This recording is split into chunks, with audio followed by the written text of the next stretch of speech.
Envoie ton Esprit Saint, ton feu d'amour divin, déploie ton cœur et viens nous sauver.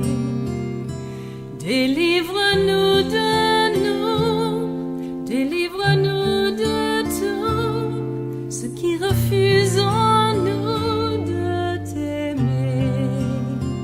Du sang de ton agneau, déverse en nous le flot des abondantes eaux de ton pardon. Viens inonder nos vies, restaure-nous, guéris ton Église.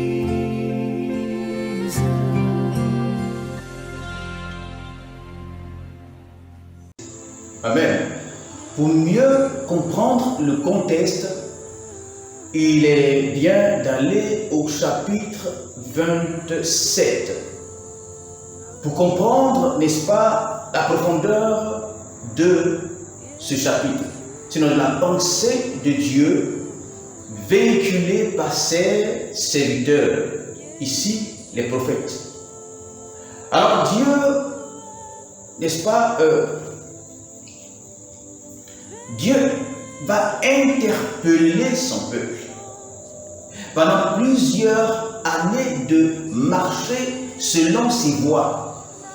Le peuple de Dieu, Israël, comme aujourd'hui l'Église, logiquement Dieu va interpeller son peuple lorsque le peuple de Dieu, comme un enfant fait des choses dont le père ou la mère, les parents donc ne sont pas fiers, les parents dans l'optique, l'objectif d'éduquer son fils, leur enfant, va donc les ramener sur la voie pour ne pas, n'est-ce pas, avoir l'éducation qu'ils ne veulent pas. Alors de même, Dieu va, depuis Adam, essayer d'éduquer Adam. Dieu va prendre Abraham, lui donner d'autres valeurs.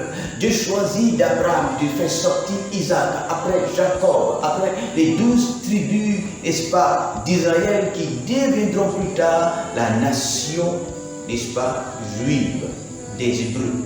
Alors, Dieu va vouloir éduquer ce peuple-là, afin que ce peuple-là ressemble plus à Dieu qu'au voisin, le diable et Satan. Dieu va lui donner ses gloires, ses préceptes, ses recommandations, dans lesquelles il y a ses valeurs.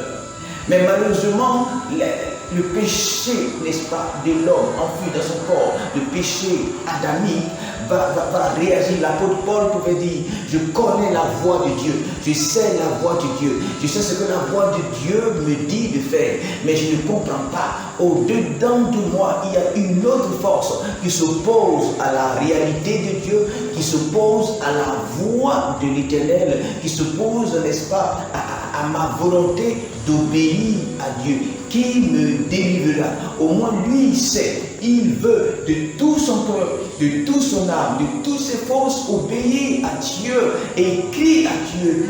Gloire soit rendue à Jésus-Christ aujourd'hui, qui nous a donné le Saint-Esprit, qui est à nous afin de nous aider, qui est en nous afin de nous donner de produire des meilleurs fruits, des fruits dignes de repentance, des fruits à la gloire de Dieu. Alléluia.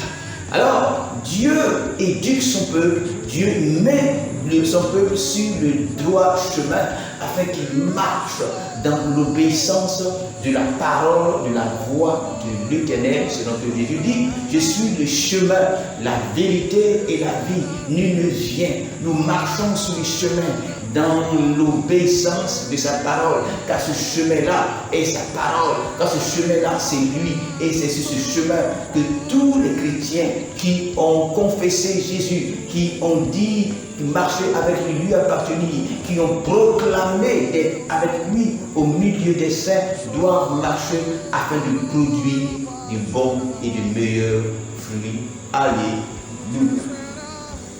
Alléluia.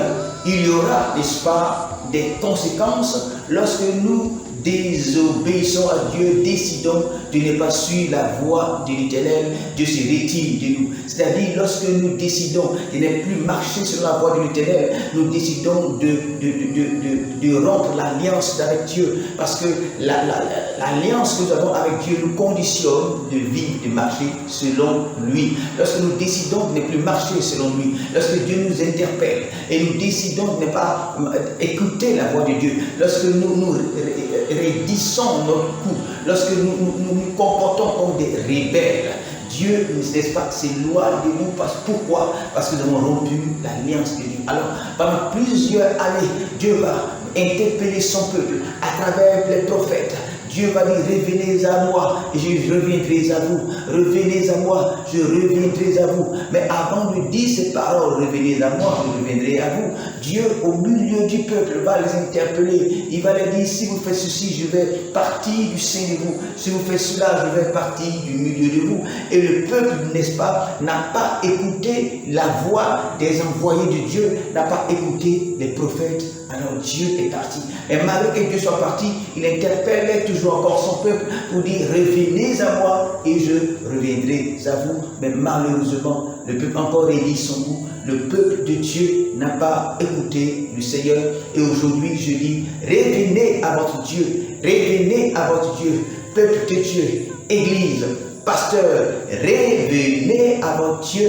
Car Dieu me dit, Dieu m'envoie vous dire que vous marchez dans la rébellion, vous marchez dans la désobéissance, vous avez quitté la voie sainte, la voie saine de Dieu. Revenez à votre Dieu. Église, reviens à Dieu. Il a pu dire à cette église, n'est-ce pas, dans l'Apocalypse, tu penses être riche, église, tu penses être riche, or tu es pauvre, ta nudité est dehors. Alléluia. Mais lorsque, n'est-ce pas, Dieu t'interpelle, il y a des prophètes qui vont t'encenser dans tes péchés, dans tes erreurs.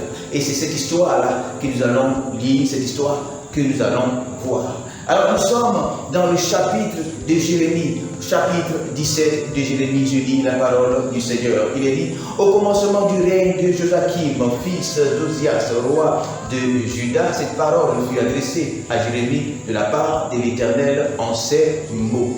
Alléluia. Ainsi parle l'Éternel, fais-toi des liens et des jougs et mets-les sur ton cou. Envoie-les au roi d'Ador, roi de Moab, roi des enfants d'Ammon, au roi de Tyr et au roi de Sidon, par les envoyés qui sont venus à Jérusalem auprès de Sédécias. Auprès de qui? Sédécias. Alléluia. Lisez bien, auprès de qui? Auprès des Sédécias. Pourquoi j'insiste sur Sédécias? Pourquoi j'insiste sur Sédécias? Alléluia. Parce que je vais faire une très brève parenthèse. Il y a des prophètes qui ont interprété la parole de Dieu et qui ont fait plusieurs erreurs, comme celle-là. Ils disent, et c'est devenu une doctrine, ils disent que, n'est-ce pas, dans un même temps, ceux qui sont appelés les grands prophètes ne viennent pas en même temps. Il dit dans une même période, il n'y a pas de grands prophètes, de ce qu'on appelle prophète majeur. Il dit il y a un seul, c'est un mensonge. Alléluia, c'est un mensonge. Le premier à faire ce mensonge, enfin cette erreur-là, c'est Branham. C'est Branham qui lui a dit ça. Et tous ceux qui découlent, n'est-ce pas, des enseignements du message de Branham, ils sont plusieurs tendances de brahmanisme. Et aujourd'hui, il y a plusieurs tendances de brahmanisme et d'autres personnes qui se disent ne pas être brahmanistes, mais en réalité, dans le fond, ils marchent selon les principes, n'est-ce pas, des brahmanistes, tels que Capofili, Gédéon et autres. Alors, ils épousent cette doctrine de Branham dans laquelle il y a le message. À côté de la Bible, ils ont eux le message. À côté de la Bible, ils ont eux le message. Et le message est plus pesant.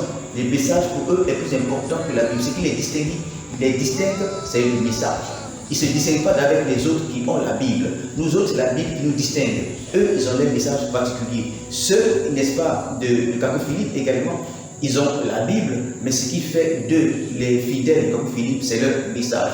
Ceux d'Agodio et de Gédéon, Agodio le père spirituel de Gédéon. Alors ceux de ces groupuscules également, ce qui les caractérise, les distingue, c'est leur message, ce que Gédéon dit, c'est ça le message. Ce que Gédéon dit là, c'est ce qui sauve aujourd'hui. Parce que la Bible seule ne sauve pas. Si lui, là où il est, il faut avoir la Bible là-bas, ayez le Saint-Esprit là-bas, ayez Jésus là-bas, et tout ce que vous voulez là-bas. Si lui, sa parole n'arrive pas là-bas, vous êtes perdu. C'est lui qui est la vie éternelle.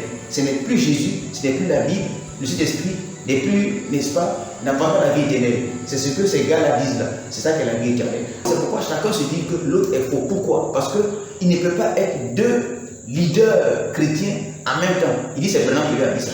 C'est faux. C'est pas vrai. Ici, c'est Jérémie qui parle. Dieu parle à Jérémie. Tout à l'heure, je vous montrerai des versets où on dit au temps de Sédécias. Jérémie parle au temps de Sédécias. Et je vous montrerai un verset où, sinon plusieurs versets, si vous voulez, Ézéchiel, le chapitre 17. Ézéchiel, au du temps d'Ézéchias, même Ézéchias, il prophétise aussi. Donc, au temps, Jérémie et Ézéchiel étaient contemporains. Et ils prophétisent la même chose. La même chose seulement, la différence c'est que Jérémie ne sera pas déporté avec les autres lorsque Babylone va venir avec Nebuchadnezzar. Mais Ézéchiel, lui, sera parmi les déportés. Quand tu lis ça, c'est pas question de l'école biblique. Quand tu lis la Bible, tu vois là-dedans. Et donc, Jérémie, grand prophète devant l'Éternel. Ézéchiel, Jean, grand prophète devant l'Éternel, étaient contemporains. Donc, cette doctrine-là, elle est fausse. On peut voir plusieurs, n'est-ce pas, exemples de ce genre-là. Cette doctrine-là est fausse. C'est une doctrine de prétentieux. Pour dire que c'est eux les meilleurs, ça ne vient pas de la Bible. C'est pas vrai, ça ne vient pas de la Bible.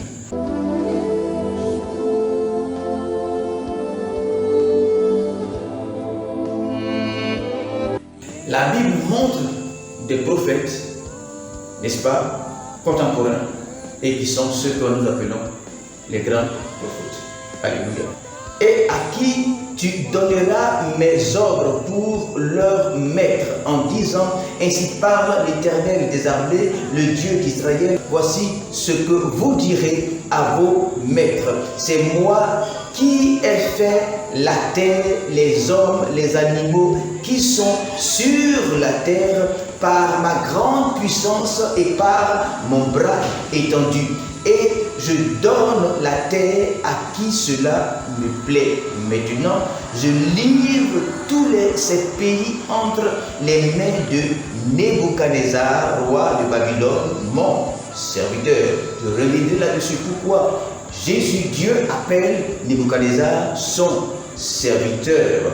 Parce qu'il vient pour exercer une sentence de Dieu. Israël est serviteur de Dieu, pas pour exercer une sentence quelque part, pas pour accomplir une certaine volonté, n'est-ce pas, permissive. Mais les vrais serviteurs de Dieu accomplissent comme Adam une volonté parfaite de Dieu et non manifestent la colère de Dieu. Ici, Nebuchadnezzar doit manifester la colère de Dieu contre Israël, va le châtier. Or, il est écrit que, n'est-ce pas, Dieu, il châtie celui qui aime.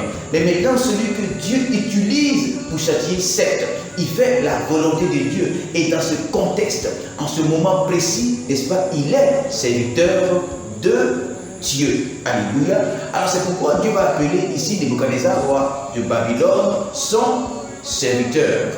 Du sang de ton agneau, des vers sans nous, les abondantes eaux de ton pain. Viens inonder nos vies, restaure-nous, guéris ton Église.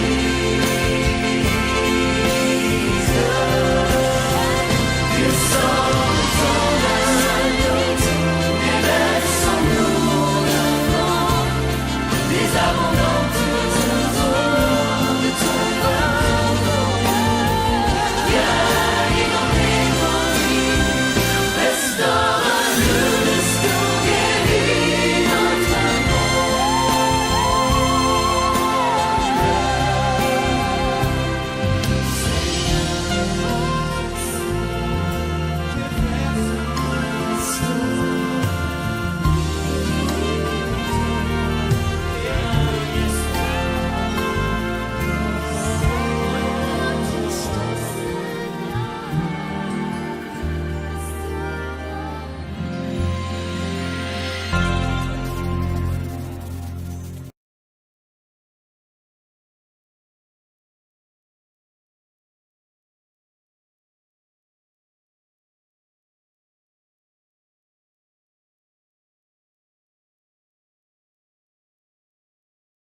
Jésus.